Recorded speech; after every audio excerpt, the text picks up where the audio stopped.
News Bangladesh, সংবাদ দিনের শেষে। জাতীয় সংবাদ। এবারের উচ্চ মাধ্যমিক সার্টিফিকেট এইচএসসি ও সমমানের পরীক্ষা ২৬ জুন থেকে শুরু হবে, চলবে ১০ আগস্ট পর্যন্ত। এছাড়া ব্যবহারিক পরীক্ষা ১১ আগস্ট শুরু হয়ে শেষ হবে ২১ আগস্ট। আন্তঃশিক্ষা বোর্ড পরীক্ষা নিয়ন্ত্রক কমিটির সভাপতি ও ঢাকা শিক্ষা বোর্ডের পরীক্ষা নিয়ন্ত্রক অধ্যাপক এস.এম. কামাল উদ্দিন হায়দারের স্বাক্ষর করা সময়সূচি থেকে এই তথ্য জানা গেছে। বিজ্ঞপ্তিতে সময়সূচি প্রকাশের পাশাপাশি পরীক্ষার্থীদের জন্য বিশেষ কিছু নির্দেশনাও দেওয়া হয়েছে। এসব নির্দেশনায় বলা হয়েছে, পরীক্ষার্থীদেরকে পরীক্ষা শুরুর ৩০ মিনিট আগে পরীক্ষা কক্ষে আসন গ্রহণ করতে হবে। প্রথমে বহু নির্বাচনী ও পরে সৃজনশীল বা রচনামূলক পরীক্ষা অনুষ্ঠিত হবে। ৩০ নম্বরের বহু নির্বাচনী এমসিকিউ পরীক্ষার ক্ষেত্রে সময় ৩০ মিনিট এবং ৭০ নম্বরের সৃজনশীল পরীক্ষার ক্ষেত্রে সময় ২ ঘন্টা ৩০ মিনিট। ছাত্র জনতার আন্দোলনের মুখে ক্ষমতাচ্যুত সাবেক প্রধানমন্ত্রী শেখ হাসিনার গাড়ি চালক রাজ্জাক মাতব্বরের ছেলে রুবেল আহমেদকে গ্রেফতার করা হয়েছে। আজ ভোররাতে রাজধানীর মোহাম্মদপুরের বসিলা এলাকা থেকে তাকে গ্রেফতার করে পুলিশ।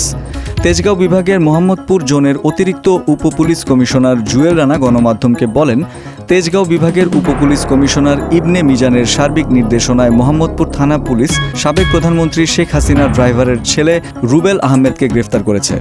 স্থানীয় সরকার, পল্লী উন্নয়ন ও সমবায় এবং যুব ও ক্রীড়া উপদেষ্টা আসিফ মাহমুদ সজীব ভূঁইয়া বলেছেন, আওয়ামী লীগকে শুধু নিষিদ্ধ নয়, রাজনৈতিকভাবে বাংলাদেশ থেকে নিশ্চিহ্ন করতে হবে। আজ দুপুরে নিজের ভেরিফাইড ফেসবুক আইডিতে এক পোস্টে এমন মন্তব্য করেন তিনি। ফেসবুকে উপদেষ্টা লেখেন, অনেকেই বলছেন অন্যায় না করলে ক্ষমা চাইবে কেন? অবশ্যই ক্ষমা চাইতে হবে। আওয়ামী লীগের সঙ্গে যে কোনো ফরম্যাটে জড়িত থাকার কারণে ফ্যাসিস্ট, অ্যানাভোলার কিংবা সুবিধাভোগী হিসেবেই ক্ষমা চাইতে হবে। এই প্রক্রিয়া সম্পন্ন করতে হবে স্বচ্ছ, উন্মুক্তভাবে এবং ধাপে ধাপে। নিষিদ্ধ করার মাধ্যমে লিগ্যালি এবং সোশ্যালি আওয়ামী লীগকে আদর্শিক ও রাজনৈতিকভাবে বাংলাদেশ থেকে নির্মূল করতে হবে।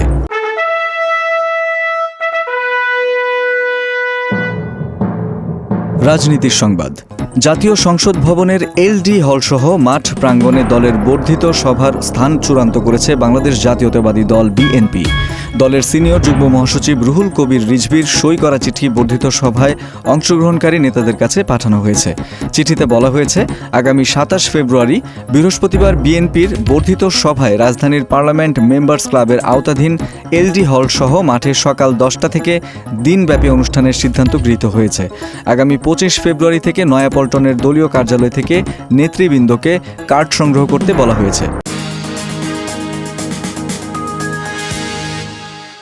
আন্তর্জাতিক সংবাদ।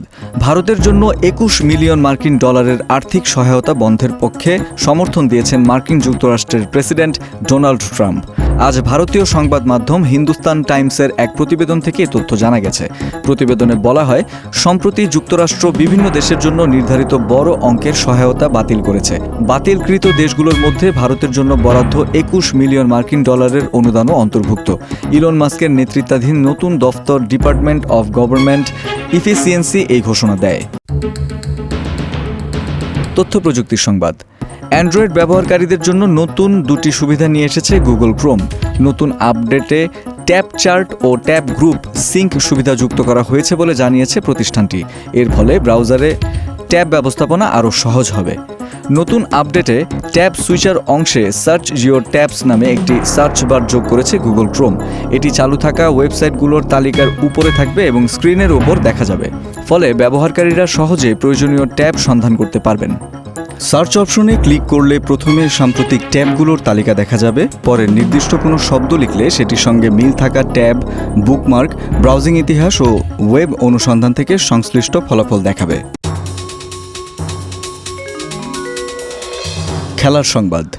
অবশেষে ২৯ বছর পর পাকিস্তানে বৈশ্বিক টুর্নামেন্ট শুরু হচ্ছে। সর্বশেষ ২০১৭ সালে ইংল্যান্ডে মাঠে গড়ায় চ্যাম্পিয়ন্স ট্রফি। দীর্ঘ ৮ বছর পর আবার মাঠে ফিরছে মিনি বিশ্বকাপ খ্যাত এই টুর্নামেন্ট। সেবার ফাইনালে ভারতকে ধসিয়ে শিরোপা উল্লাসে মাতে পাকিস্তান।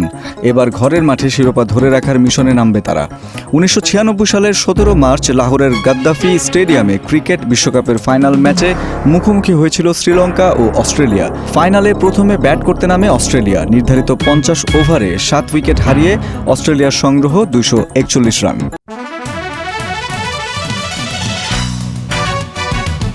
সংস্কৃতি বিনোদন। পুরান ঢাকার ঐতিহাসিক আহসান মঞ্জিলে আগামী বৃহস্পতিবার থেকে অনুষ্ঠিত হতে যাচ্ছে সুফি ফেস্ট।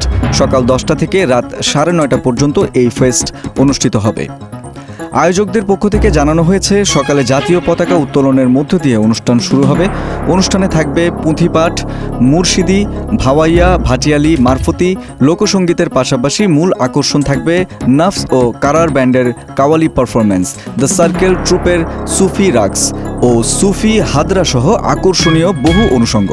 মেলায় উপস্থিত থাকবেন সংস্কৃতি উপদেষ্টা মোস্তফা সরোয়ার ফারুকী, বাংলাদেশ জাতীয়তাবাদী দল বিএনপির ভাইস চেয়ারম্যান সেলিনা রহমান সহ সুফি মাশায়েখগণ, ঢাকার নবাব পরিবারের বংশধরগণ, রাজনীতিবিদ, শিক্ষাবিদ, বুদ্ধিজীবী মহল থেকে গণ্যমান্য ব্যক্তিবর্গ। অনুষ্ঠানটি সভাপতিত্ব করবেন শাহবাজ ফাউন্ডেশনের প্রেসিডেন্ট সৈয়দ হুসাইন শাহবাজি। দর্শক, এই ছিল আজকের নিউজ বাংলাদেশ সংবাদ দিনের শেষ আয়োজন। দেশ বিদেশের প্রতিদিনের সবশেষ সংবাদ জানতে চোখ রাখুন www.newsbangladesh.com এ। লাইক শেয়ার দিয়ে সঙ্গে থাকুন নিউজ বাংলাদেশের ফেসবুক পেজ ও ইউটিউব চ্যানেলে। ভালো থাকুন, সুস্থ থাকুন। আল্লাহ হাফেজ।